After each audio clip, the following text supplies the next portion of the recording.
नमस्कार, संगम न्यूज में आप सभी का स्वागत है। मैं हूं निशा। आइए खबरों को देखते हैं विस्तार से।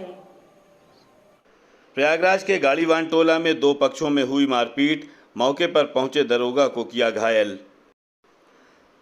प्रयागराज के खुलदाबाद थाना अंतर्गत दो पक्षों में विवाद हो गया।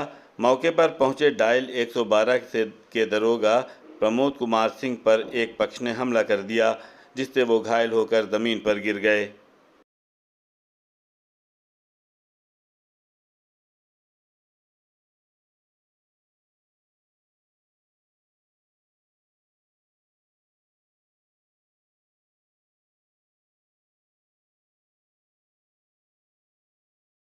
प्रयागराज शहर में निकली भव्य राम बारात, चौकियां रहीं आकर्षण का केंद्र।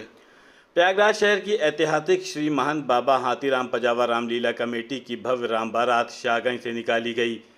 गाजे बाजे और भगवान राम की चौकियों के साथ ये भव्य राम बारात शाहगंज राम मंदिर से चलकर घंटाघर, जीरो रोड, अतरसुइया होते हुए पजावा रामलीला मैदान में समाप्त हो गई। इस भव्य राम बारात में कलात्मक चौकियां, जिसमें विशेषकर हनुमान जी, काली जी एवं महिषासुर वध की कलात्मक चौकियां निकाली गई।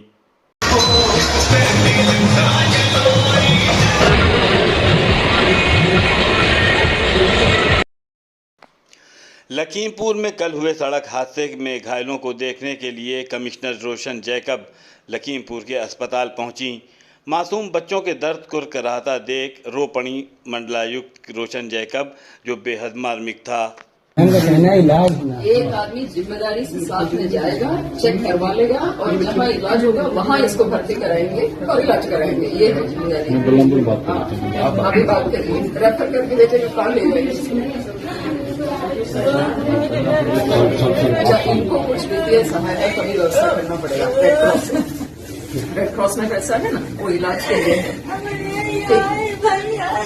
इसको कौन है जी? अनिल, नीचे एडिंग सब आइए। रेड क्रॉस से उनका नाम नोट करो। रेड क्रॉस से इलाज की मदद कर लीजिए। 3 बच्चे खत्म हो चुका है, 2 बच्चा है, उसमें एक को चोट है, एक केस भी है। ये जाना आना ये लोग नहीं कर पाए। एक आदमी हमको पता चले कौन है, सिंह के साथ में जाएगा। आपके एक लेखपाल भी चल जाएगा। आज़ादी के अमृतकाल में भारत सरकार गृह मंत्रालय, राजभाषा विभाग के निर्देश पर केंद्रीय माल और सेवा कर आयुक्तालय की ओर से 14 सितंबर से 29 सितंबर तक संयुक्त रूप से हिंदी पखवाड़ा मनाया गया। हिंदी पखवाड़े के समापन के मौके पर राजभाषा हिंदी पुरस्कार वितरण का आयोजन किया गया। इसके साथ ही हिंदी पुस्तकालय का उद्घाटन भी किया गया। इस मौके पर सांस्कृतिक समारोह का भी आयोजन किया, जिसमें समारोह की अध्यक्षता आयुक्त अपील मनीष गोयल ने की। समारोह का शुभारंभ उन्होंने अन्य वरिष्ठ अधिकारियों के साथ माता सरस्वती की प्रतिमा पर पुष्पांजलि अर्पित करने तथा दीप प्रज्वलन के साथ किया। भारतीय संस्कृति की परंपरा के मुताबिक हेड हवलदार श्यामलाल मौर्य ने सरस्वती वंदना प्रस्तुत किया। इसके पश्चात आयुक्त ने अब्दुल रऊफ नाइक, अपर आयुक्त हरीशचंद्र वर्मा, संयुक्त आयुक्त मधुकर आनंद, संयुक्त आनंद मुकेश मीणा ने अन्य अधिकारियों के साथ विभाग के अधिकारी कर्मचारियों के हिंदी के ज्ञान संवर्धन एवं हिंदी भाषा की रुचि में अभिवृद्धि करने हेतु हिंदी पुस्तकालय का उद्घाटन किया। तत्पश्चात हिंदी पखवाड़ा के दौरान आयोजित विभिन्न हिंदी प्रतियोगिताओं के विजेताओं एवं अन्य प्रतिभागियों को प्रशस्ति पत्र एवं नगद पुरस्कार देकर सम्मानित भी किया गया। इस मौके पर मनीष गोयल आयुक्त ने राजभाषा हिंदी के महत्व पर प्रकाश डाला। उन्होंने प्रेरणा, प्रोत्साहन एवं सद्भावना द्वारा सरकारी कामकाज में हिंदी के प्रयोग को बढ़ावा देने की बात भी कही। उन्होंने भारत सरकार की राजभाषा हिंदी को विस्तार पूर्वक बताते हुए कार्यक्रम में उपस्थित सभी अधिकारियों, कर्मचारियों तथा गणमान्य अतिथियों का उत्साहवर्धन करते हुए उन्होंने राजभाषा का अधिक से अधिक प्रयोग करने हेतु प्रेरित भी किया। इलाहाबाद हाईकोर्ट में मिले 2 टूटे हुए दिल, भाई ने लगाया भाई को गले।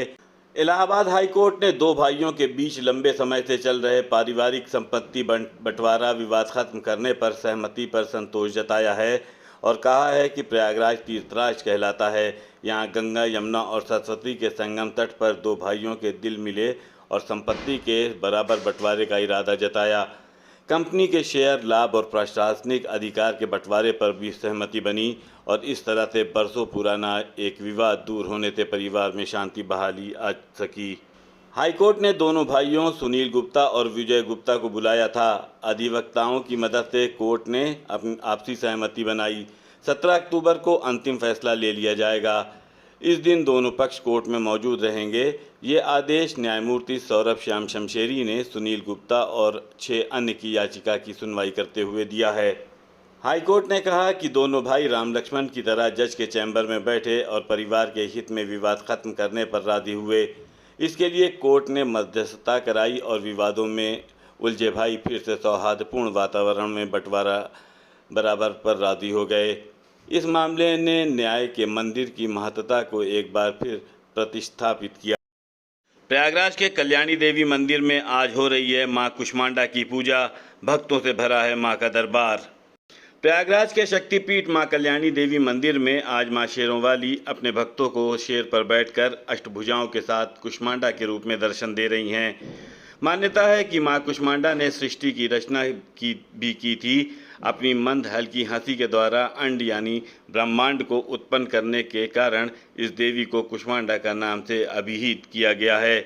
आइए जानते हैं क्या कहना है कल्याणी देवी मंदिर के महामंत्री श्याम जी पाठक का। देखिए, शक्तिपीठ माँ कल्याणी देवी के धाम में नवरात्र के चौथे दिन कूष्मांडेत चतुर्थकम माँ कूष्मांडा के स्वरूप में भगवती अपने भक्तों को दर्शन दे रही हैं।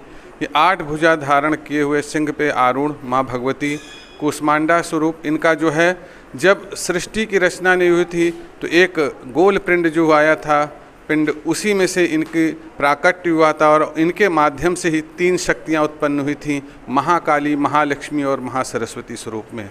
तो कूष्मांडा भगवती अपने भक्तों पर विशेष कृपा बरसाती हैं।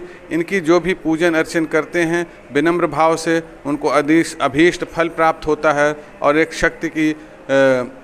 शक्ति की जागरूकता उनके अंदर आती है, भक्तों के अंदर।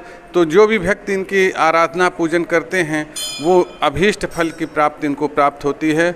माँ भगवती ने ही तीनों शक्तियों को प्राकट्य करके पूरे संपूर्ण जगत में एक शक्ति की स्थापना किया था। आज खबरों में बस इतना ही। आप हमारे YouTube चैनल को लाइक कीजिए, सब्सक्राइब कीजिए और शेयर कीजिए और आप देखते रहिए संगम न्यूज। नमस्कार।